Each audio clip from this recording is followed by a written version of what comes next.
So the next talk will be from Shia Li, and she'll tell us about equivariant log-concavity of independent sequences of Clawfree graphs.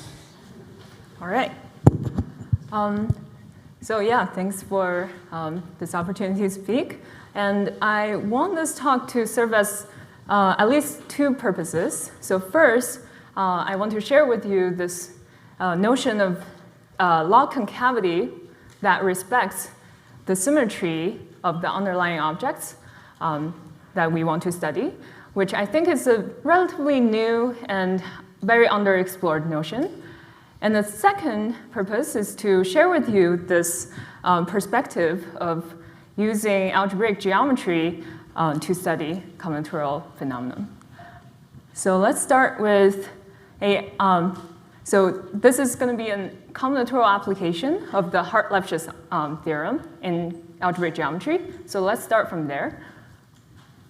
So let X be any arbitrary smooth projective variety of dimension n. And this is a special case of something called compact Kähler manifolds. And this is not important, the technical definition. The existence of this Kähler metric will induce among many things, two decompositions of the cohomology of our space X. So the first is going to be this Hodge decomposition on the complex cohomology of X. So for the purpose of this talk, the first decomposition is not as important, but the second decomposition is going to be crucial in this talk, which is this Lefschetz decomposition of the rational cohomology of of our space X. But let me still mention the Hodge decomposition. So it's going to be decomposing the complex vector space, which is the cohomology, the ith degree, into a direct sum of vector spaces that consist of classes of closed forms of type P and Q, where P and Q sum up to the degree I. But this is not as important for the purpose of this talk. And the second decomposition, the Lefschetz decomposition, is mainly about an operator that we'll be saying right now. So let me introduce a piece of a notation. So I will denote hi as the ith degree of the rational cohomology.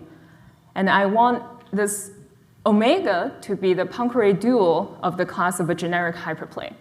And this lives in the degree 2 of the rational cohomology of my space X.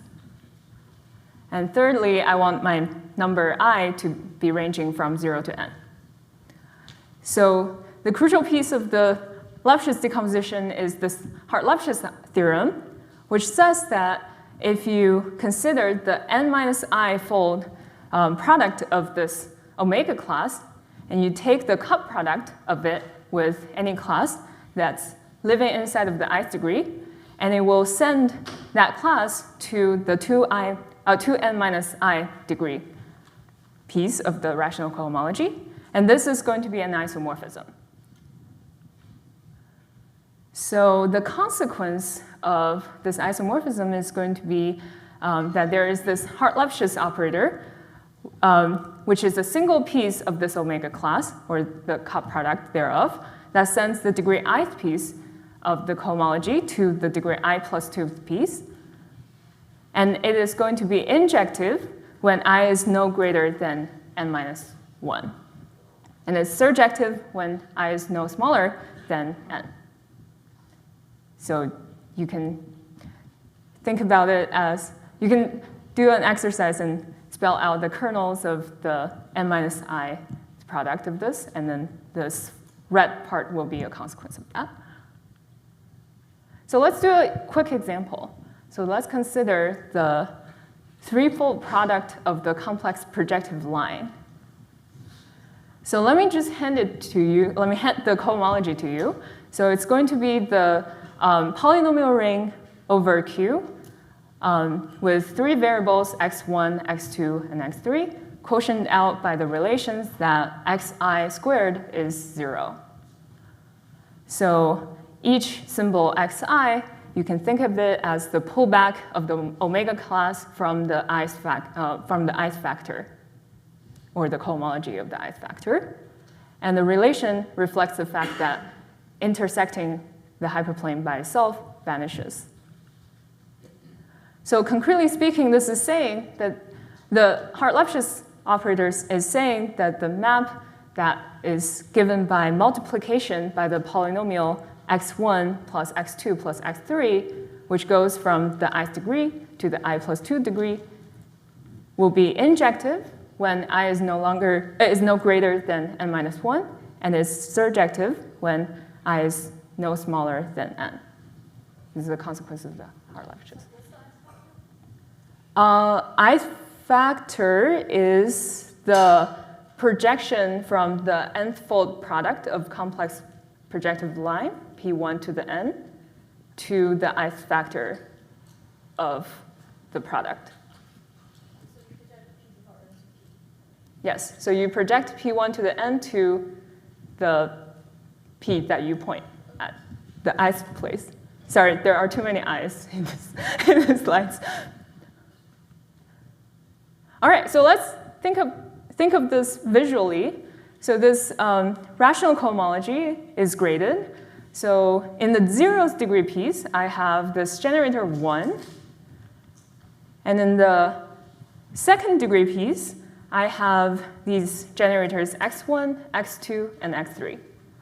So I'm ranking them according to their rank, according to their degree, cohomological degree. And in the 4th and the 6th degree, I have these generators.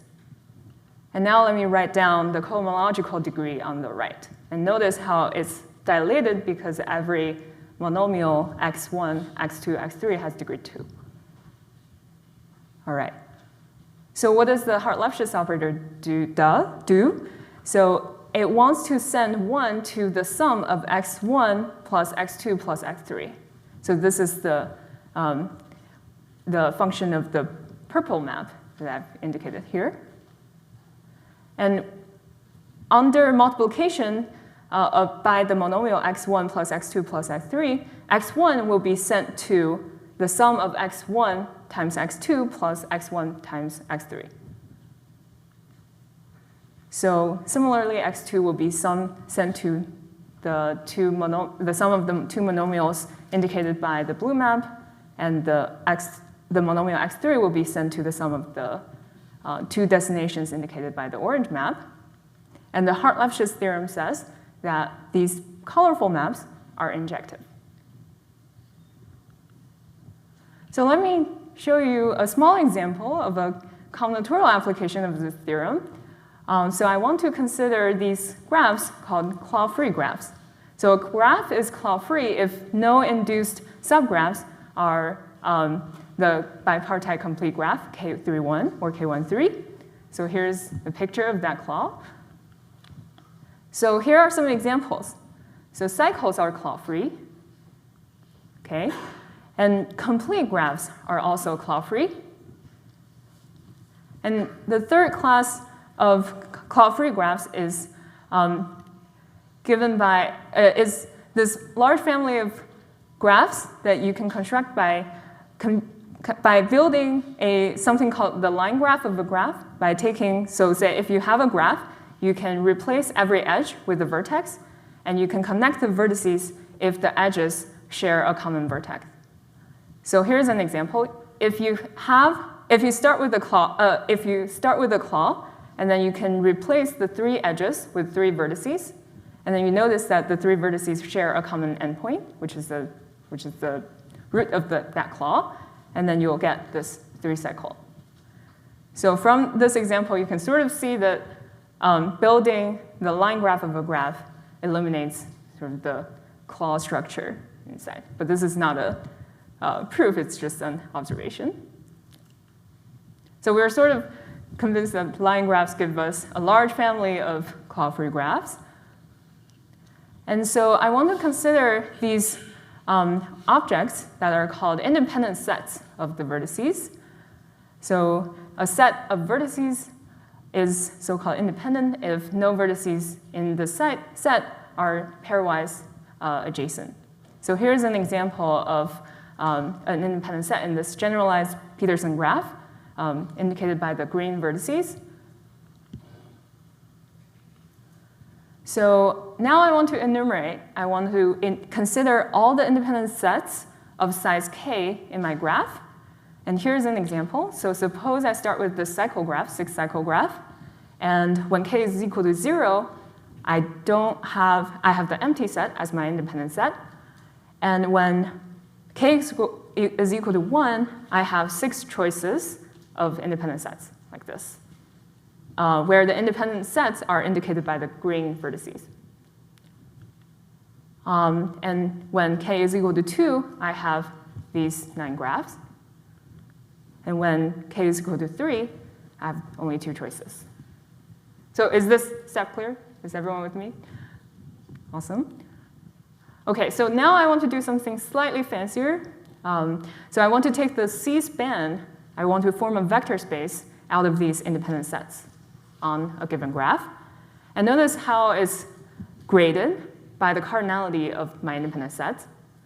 And second thing is that it affords an action by the automorphism group of the graph. So that means like the two graphs, the two independent sets that are kind of only one vertex apart from each other can be transported into each other using this action, but you can't really transport, say, those two that are different distance apart into each other. How is this sum made? I don't quite understand. How is this a summand? I also don't understand the question. How is the sum meant? So you say k is equal to the cardinality of I, but what is I? So I is the independent set. So you can, yeah, so each vk is a C vector space spanned by independent sets of size k. Yeah. All right, so here's a question that I wanted to ask, which is, if you're given two positive numbers, k and l, k is no greater than l, is it true that when you take the tensor product of the degree k minus 1's piece with the l plus 1's piece, it lives inside of the tensor product of the kth piece with the lth piece as an odd G representation? So that's a question that I want to ask. And the consequence of this, of the truthfulness of this question, will be that this graded odd G representation will be called something like equivariantly log-concave. And this notion is given by Gudjon, Yang, and Proudfoot in 2016 in the context of Cauchy-Lusztig polynomials of matroids. And they're studying the equivariant version of the Cauchy-Lusztig polynomial of matroids and came up with this notion. And sort of captures the log-concavity behavior that respects the symmetry of the underlying object. And the second consequence is that when you take the degree sequence of an equivariantly log-concave graded representation, you recover a log-concave sequence. And where log-concave means that when you look at every entry, the square of that entry is no smaller than the product of its neighbors. And for Clawfree graphs, the log-concavity of the independent sequence is first proven by Hamidoun in 1990 using very hardcore structural graph theory. And they actually give a slightly stronger result than log-concavity, where the left-hand side has a positive, greater than 1 coefficient.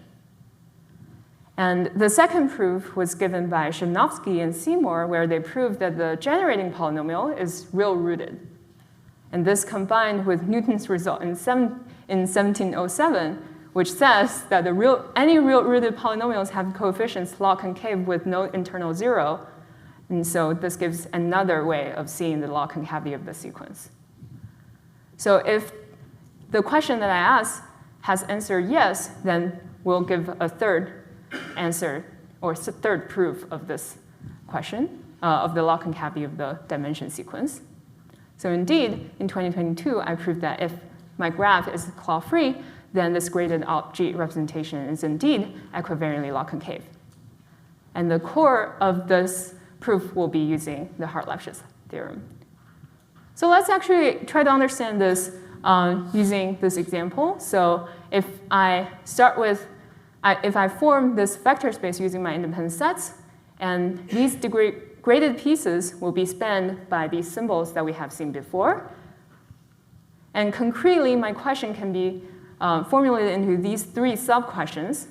So I want to see if the tensor product, if each of these tensor products can be embedded G equivariantly into the right-hand side tensor products. So if I just want to focus on the third statement, what I will be doing is I want to send a list of these symbols into the right-hand side. And it's a little bit unclear what we should do here. So I guess the strategy here is we already know something that is injective. So why don't we use that? So we can take, for arbitrary positive integers like this, we can take our vector space that we want to embed into somewhere else and decompose that into some other vector spaces. We want to decompose it into a direct sum. And on the right-hand side, we can also decompose that vector space into some direct sum, indexed by certain induced subgraphs of G. And I want to show that each direct summand is isomorphic to the ith degree cohomology of some P1 product. So that's the first step. And I also want to show that there is a corresponding right-hand side direct summand that's also isomorphic to the ith plus 2th degree of P1 product. And if I can show that there exists a G equivariant map that coincides with the Lefschetz operator on each direct summand, then I will win by the Hart-Lefschetz theorem. So that's the strategy of this proof. So top direct sum decompositions are G equivariant? The top direct sum decompositions are G equivariant. So the left-hand side is an G module. Yes. Is each of the V gammas an No, they will be brought by G action to some other pieces. Yeah. So the big map phi sub KL is going to be G equivariant, but the restriction, which is denoted by phi gamma, is not G equivariant, but it's injective. But injectivity on each direct summand is sufficient. So here's my strategy. So I want to take the symmetric difference of each pair of my graph and induce a subgraph using that symmetric difference. So here's an example, or here's a list of examples. And the property of the Clawfree graph and the fact that both of these sets are given by independent sets tell me that each component in my induced subgraph gamma is either a path or a cycle of even size. So now I only want to consider paths of odd number of vertices, namely even path. And notice how they can only be ending with the same colors. So now I call paths that end with blue vertices blue path, and paths that end with pink vertices pink path, and I denote the counts of them as B and P, respectively. So here, let's learn about how to swap the colors in each path. So a pink path can be converted into a blue path by swapping the colors. So that's a straightforward step. And now we want to do this for every single path in my induced subgraph gamma. So notice how when we do this, so suppose I start with the pair on the left-hand side and induce a subgraph gamma. And now for each path that's pink, I want to convert it into a blue path by swapping the colors. And there are 2 ways to do this in this subgraph. And after I swap the colors, I collect all the blue vertices in the present graph to form an independent set. And I collect all the pink vertices to form an independent set. And notice how the swapping procedure will increase the number of blue vertices by 1 and decrease the number of pink vertices by 1. So I obtain a pair of independent sets of size K and L, respectively. So I do this for every single pair. And now I just want to define my phi KL to send each pair like this to the sum of all the new pairs that I obtained using the previous procedure. And I want to view it in this kind of perspective. So I send each graph like this to the sum of the two graphs that I obtained. So now I can view this local picture inside the Boolean algebra formed on all the paths in gamma. And this Boolean algebra is graded by the number of blue paths present in the induced subgraph gamma. And this is, in fact, isomorphic to the cohomology of P1 to the size of even paths in the induced subgraph gamma. So on the right-hand side, we know that the green map is the Hart-Lefschetz operator. And indeed, the left-hand side map is also coinciding with the Hart-Lefschetz operator. And on the left-hand side, one observation is that the map phi gamma always starts from the bth level and ends with the b+1 level because we have increased the number of blue paths by 1. So we will win if the number of blue paths is no greater than the total degree divided by 2, the total degree of the Boolean algebra. The total degree is in fact the sum of all the blue paths and the pink paths. So let's do a little bit of counting. So the discrepancy between P and B is exactly the discrepancy between the pink vertices that I started with and the blue vertices that I started with. And so this tells me that P minus B is greater or equal to 2. And that further tells me that B is no greater than B plus P minus 2 divided by 2. And that's exactly telling me that B is no greater than the total degree divided by 2 minus 1. So then combining this numerical fact and the fact that my phi KL restricted to each direct summand coincides with the Hart-Lefschetz operator, I indeed get the fact that this is equivariantly log-concave. So a quick remark, three quick remarks is that equivariant log-concavity is actually stronger than log-concavity because we can find examples where you can find a graded vector space that categorize a log-concave sequence that is not equivariant log-concave. And here's a related problem. And since I'm out of time, so I may leave it to the question section. And the third part is I have some known results to share with you from the community. But this is a very new notion, and I want to invite all of you to think about these questions if you're interested. All right, I'll stop here.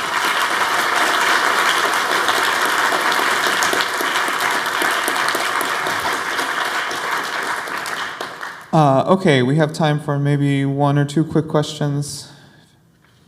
Yes.